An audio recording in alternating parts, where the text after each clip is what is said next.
Hello guys, welcome to our channel capture in short. আমি শৈলী চলে এসেছি নতুন একটা ব্লগ নিয়ে। আজ আমাদের গন্তব্য জোড়াসাঁকো ঠাকুরবাড়ি। জোড়াসাঁকো ঠাকুরবাড়ি হলো রবীন্দ্রনাথ ঠাকুরের পৈতৃক ভিটে। এই ঠাকুরবাড়িটি দ্বারকানাথ ঠাকুর তৈরি করেছিলেন।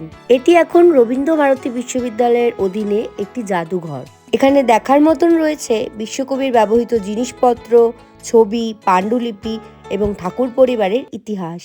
এখানে যাওয়ার সবথেকে সহজ রাস্তা হলো Girish park metro station. Girish park metro station থেকে অটো করেই চলে আসতে পারবে জোড়াসাঁকো ঠাকুরবাড়ি। এখানকার প্রবেশ মূল্য 50 টাকা প্রতিজন। ফটোর জন্য আলাদা চার্জেস, তবে রবীন্দ্রভারতী স্টুডেন্টদের জন্য কোনো রকম ফিজের দরকার পড়ে না। জোড়াসাঁকো ঠাকুরবাড়ি শুধুমাত্র একটি বাড়ি নয়, এটি বাঙালি সংস্কৃতি ও ঐতিহ্যের এক গুরুত্বপূর্ণ স্মারক। আজকের ভিডিও এইটুকুই, দেখা হচ্ছে অন্য কোনো জায়গায়। ততদিনের জন্য টাটা।